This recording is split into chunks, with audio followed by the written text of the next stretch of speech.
Greetings, Grim Historians. Welcome back to the channel where we delve into the darkest corners of history, unearthing the bizarre, the unsettling, and the downright unbelievable.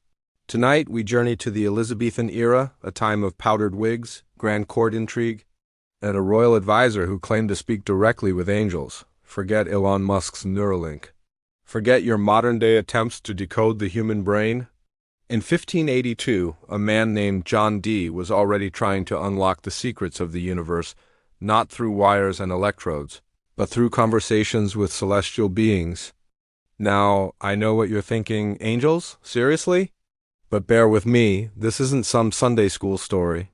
This is a tale of ambition, obsession, and a terrifying descent into a world far stranger than fiction. John Dee wasn't just some crackpot mystic. He was a brilliant mathematician, astronomer, astrologer, a leading intellectual of his time. He was a trusted advisor to Queen Elizabeth I herself, a woman known for her sharp mind and even sharper wit. Imagine, the most powerful woman in England, seeking counsel from a man who claimed to be in regular contact with the angelic host. Think about that for a moment. The sheer audacity.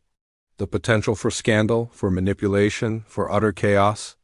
Dee's world was one of profound religious upheaval. The Reformation had shattered the religious landscape of Europe, leaving a vacuum filled with anxieties and a thirst for certainty. People clung to old superstitions while desperately seeking new truths. In this fractured world, Dee offered a peculiar blend of scientific inquiry and mystical pursuit. He wasn't a simple charlatan. His mathematical and scientific works were highly regarded.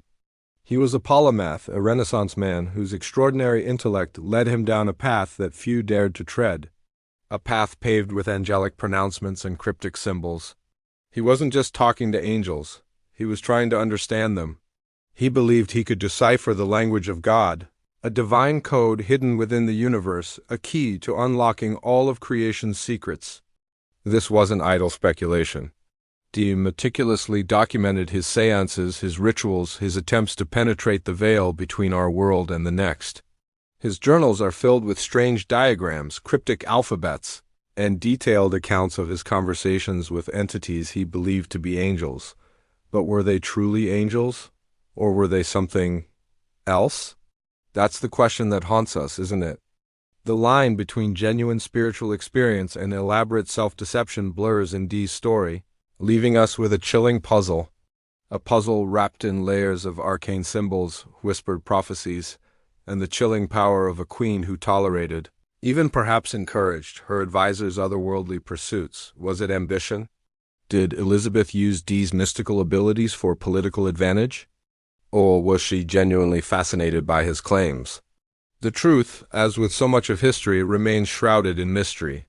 But one thing is certain. John Dee's story is a testament to the human desire to transcend the limits of understanding, to push the boundaries of knowledge, even if that journey leads to the darkest corners of the unknown. Welcome back, Grim Historians.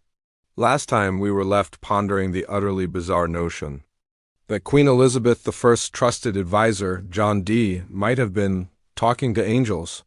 But how did a man lauded for his scientific prowess, a mathematician and astronomer at the forefront of the Renaissance, end up immersed in the world of celestial communication and summoning spirits? That, my friends, is a journey into the murky heart of the occult, a descent fueled by ambition, intellectual curiosity, and perhaps a touch of madness. Let's rewind. John Dee wasn't just some scholar. He was a prodigy. He was one of the most brilliant minds of his era, a man whose intellect shone brighter than 1,000 candles in the murky alleys of 16th-century London. He was a master of mathematics, a pioneer of navigation, a key figure in the burgeoning scientific revolution. He advised the Queen on matters of science, navigation, and even alchemy, a field that blurred the lines between science and mysticism more than any other. He was, in many ways, the Elon Musk of his time, a visionary who pushed the boundaries of knowledge, even if his methods were, shall we say, unorthodox. But the scientific landscape of the Elizabethan era wasn't a pristine, sterile lab. It was a vibrant tapestry woven with threads of alchemy, astrology, and Hermeticism, philosophical traditions that sought to unlock the hidden secrets of the universe through a blend of scientific observation and mystical speculation. Remember, this was a time when the boundaries between the natural and the supernatural were far more fluid. The very air hummed with the belief in magic, in hidden forces, in the possibility of communicating with the unseen. For Dee, this wasn't a mere superstition. It was a path to knowledge, a way to unravel the divine code of creation. He believed that the universe was governed by a complex system of symbols and correspondences, a cosmic language that held the key to understanding God's plan. And he believed he could decipher that language. He wasn't just seeking knowledge. He was on a quest for ultimate knowledge, a direct line to the divine source. His descent into the occult wasn't a sudden fall from grace. It was a gradual immersion, a slow, deliberate exploration of esoteric traditions. His early work in mathematics and navigation laid the groundwork for his later pursuits. The meticulous observation and precise calculation required for astronomical charts easily translated into the detailed rituals and symbolic interpretations of his occult practices. This wasn't about casting spells or conjuring demons, at least not initially. Dee's initial foray into the occult was driven by a sincere, albeit misguided, intellectual quest. He saw magic not as a means of manipulation, but as a tool for understanding, and means of accessing a higher level of knowledge that was beyond the reach of conventional science. The line between scientific inquiry and spiritual exploration blurred until eventually it vanished altogether. He was a man caught in the cross-currents of a changing world, a brilliant mind grappling with questions that were far beyond the capabilities of his time. His story is a cautionary tale, a stark reminder of the dangers of unchecked ambition and the seductive allure of forbidden knowledge. And so, armed with his insatiable curiosity and a burning desire to unlock the secrets of the universe, John Dee embarked on a journey that would lead him to the very fringes of human understanding. A journey that would forever intertwine his name with the world of angels, demons, and the elusive language of God. Imagine, if you will, the chill dampness clinging to your skin, the scent of beeswax and dried herbs thick in the air. You are in Mortlake, 1582. The flickering candlelight dances across the walls of John Dee's study, casting long, distorted shadows that writhe and twist like phantoms.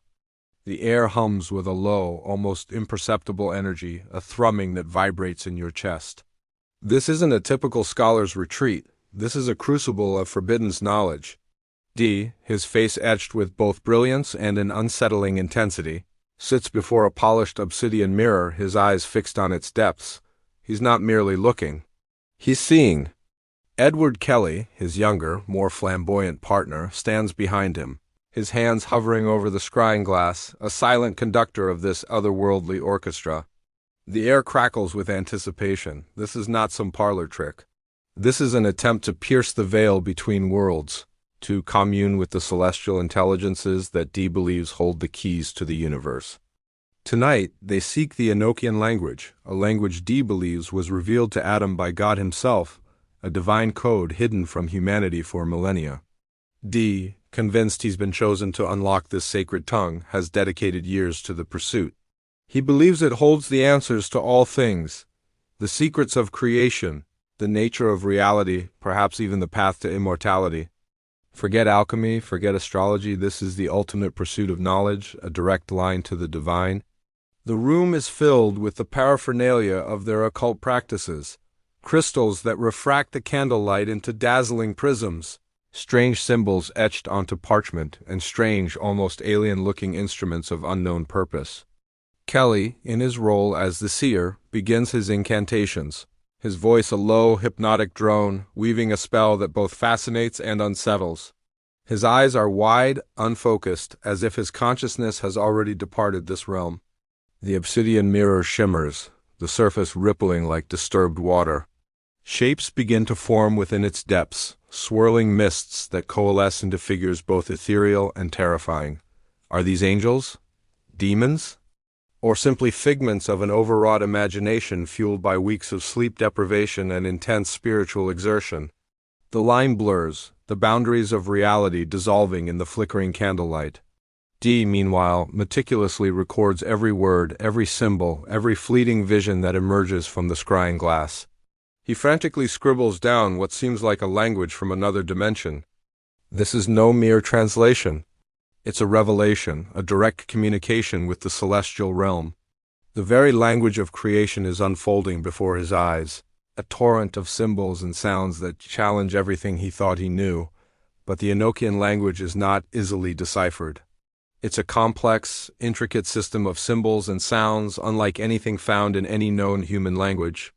It's a labyrinth of meaning, a riddle wrapped in an enigma. Even for a mind as sharp as Dee's, the task is monumental, almost overwhelming. The process is fraught with frustration, with dead ends and moments of profound doubt. Yet, Dee perseveres, driven by an unwavering faith in his mission, a conviction that borders on obsession. The cost, however, is starting to become clear. The line between scientific inquiry and dangerous obsession is becoming increasingly blurred. The strain on Dee's mental state is palpable. The constant exposure to these otherworldly entities, the relentless pressure to unlock their secrets, is slowly eroding his sanity. The once renowned mathematician and astronomer is becoming consumed by the occult, his reputation amongst the scientific community crumbling as he devotes more and more time to his increasingly bizarre rituals.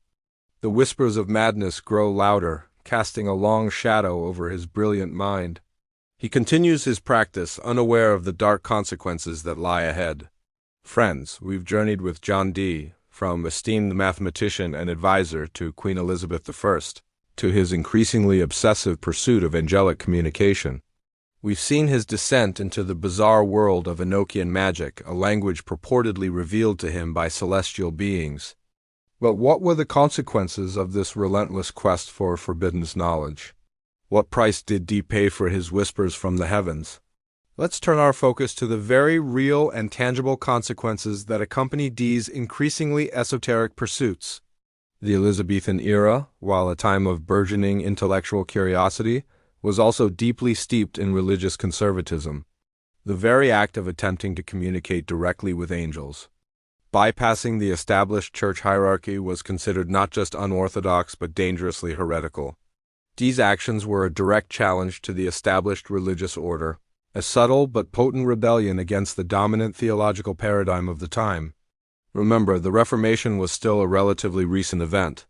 Religious tensions ran high, and accusations of witchcraft or heresy could quickly lead to imprisonment, torture, or even execution. While Dee held the Queen's favor a powerful shield, to be sure his activities were far from secret. Whispers followed him like shadows, tales of strange rituals and cryptic symbols spreading through court circles and beyond. His obsession impacted more than just his reputation. His financial stability, once secure through his position as an advisor and his various scientific endeavors, began to crumble. The cost of maintaining his elaborate scrying sessions, the acquisition of rare books and instruments, the support of his assistants, all of this placed a significant strain on his resources. His once orderly life, once defined by intellectual pursuits, became increasingly erratic, fueled by his desperate search for answers that seemed perpetually just out of reach. Dee's relentless pursuit of angelic contact also deeply affected his personal life. His family, once a source of stability, suffered under the weight of his obsession. His wife, Jane, grew increasingly distressed by his erratic behavior and his preoccupation with the occult. The strain on their relationship was immense, and the accounts paint a picture of a home life fractured by his relentless pursuit of forbidden knowledge. His sons, too, were undoubtedly impacted by the chaotic and unsettling nature of their father's life. The dramatic irony here is palpable. Dee, a man of immense intellect, a genius who could have contributed significantly to the scientific advancement of his time, instead poured his energies into a realm that bordered on the delusional. He sought to unlock the secrets of the universe, the very language of God, but in doing so, he risked everything: his reputation, his fortune, and ultimately, his sanity. The angels he so desperately sought to communicate with offered him no earthly protection. His story serves as a cautionary tale. A brilliant mind, driven by an insatiable thirst for knowledge, can find itself lost in the labyrinth of the unknown, ultimately paying a heavy price for its ambition. The quest for forbidden knowledge, as Dee's life demonstrates, is often a double-edged sword. capable of both illuminating and destroying. So, what's the unsettling truth about John Dee? Was he a brilliant mind tragically consumed by the occult, a charlatan preying on the superstitious, or something far stranger? The answer, like the Enochian language itself, is complex and layered. Let's examine the evidence, shall we? Historians for centuries have struggled to categorize Dee, his vast knowledge of mathematics, astronomy, and navigation fields that were at the cutting edge of the Renaissance are undeniable. He was a trusted advisor to Queen Elizabeth I, a man who contributed significantly to England's burgeoning maritime power. His maps, his instruments, his scientific treatises, these are testaments to a prodigious intellect. Yet alongside this undeniable genius lay an unshakable belief in angelic communication, a fascination with alchemy, and a deep dive into the world of the forbiddens. The problem with Dee is that he blurs the lines. He didn't simply dabble in the occult. He meticulously documented his seances, his scrying sessions, his attempts to decipher the language of God. He left behind mountains of manuscripts filled with cryptic symbols, bizarre diagrams, and claims of contact with celestial beings. These aren't the ramblings of a madman. They are the detailed records of a man who believed utterly and completely in the reality of his experiences. This is where the unsettling part comes in. Dee wasn't operating in a vacuum. The Elizabethan era, despite its burgeoning scientific revolution, was still deeply steeped in superstition and religious fervor. The line between science and magic was far more blurred than it is today. Many of the intellectual elites of the time believed in the power of astrology, alchemy, and the possibility of communicating with the divine. Dee, in his own way, was a product of his time, a man trying to bridge the gap between the emerging world of empirical science and the enduring power of the mystical. But there's a darker side to consider. The pursuit of forbidden knowledge often comes at a price. Dee's obsession with angelic communication led him down a path of increasing isolation and paranoia. His later years were marked by financial ruin, accusations of heresy, and a growing sense of disillusionment. The angels, it seems, didn't offer easy answers or a shortcut to universal truths. Instead, they led him on a confusing and ultimately fruitless journey. So was he mad? Perhaps not in the clinical sense. But his unwavering belief in the supernatural, his relentless pursuit of knowledge beyond the accepted boundaries, led him to a place where the line between genius and obsession became hopelessly blurred. Was he a visionary? Undeniably, his contributions to science and navigation are undeniable, but his legacy is also a cautionary tale, a reminder that even the brightest minds can be consumed by their own obsessions, their own quests for forbidden knowledge. Perhaps the unsettling truth isn't that Dee was mad or a charlatan, but that he represents a fascinating and complex intersection of genius, faith, and the ever-present human desire to unlock the universe's deepest secrets, even if those secrets lie beyond the veil of the known. His story is a reminder that the pursuit of knowledge, however noble, can lead to unexpected and sometimes unsettling consequences. The legacy of John Dee remains a subject of fascination and debate. His story is a compelling blend of scientific brilliance and esoteric obsession, a testament to the enduring human quest for knowledge, no matter how dangerous or forbidden the path. He stands as a stark reminder that the pursuit of truth can be a perilous journey, leading even the most brilliant minds down unexpected and sometimes unsettling paths. So there you have it. The story of John Dee, Queen Elizabeth's advisor, a man who stood on the precipice of scientific revolution while simultaneously plunging into the abyss of angelic communication. He sought the Neuralink of his age, a direct line to divine knowledge, a language spoken by angels themselves. Did he succeed? The historical record is frustratingly ambiguous, a tapestry woven with threads of undeniable brilliance and undeniable madness. His Enochian magic, his scrying sessions, his relentless pursuit of forbidden knowledge, these weren't the whimsical fancies of a delusional man. They were the desperate attempts of a brilliant mind to unlock the universe's deepest secrets, a quest that ultimately led him down a path shrouded in mystery and fueled by a profound, perhaps even terrifying, loneliness. The haunting echo of Dee's story isn't just the chilling ambiguity surrounding his success or failure in contacting angels. It's the question of what drove him. The relentless pursuit of knowledge that pushed him beyond the boundaries of accepted science and into the arms of the occult. His obsession mirrors a common human trait, our insatiable desire to know the unknowable, to pierce the veil of reality and grasp at the cosmic mysteries that surround us. Dee's story serves as a stark reminder that the pursuit of knowledge, no matter how noble, can lead to unexpected and unsettling consequences. It's a cautionary tale, but also a testament to the enduring human spirit's relentless quest for understanding, a quest that continues to this day, reflected in modern scientific endeavors like Elon Musk's Neuralink. Did Dee truly speak with angels? Or did he simply unravel the complex architecture of his own mind, revealing the terrifying beauty and boundless mystery within? The answer perhaps remains lost in the celestial whispers. What do you think? Let me know your theories in the comments below. Don't forget to like this video and subscribe to Grim Histories for more unsettling tales from the past.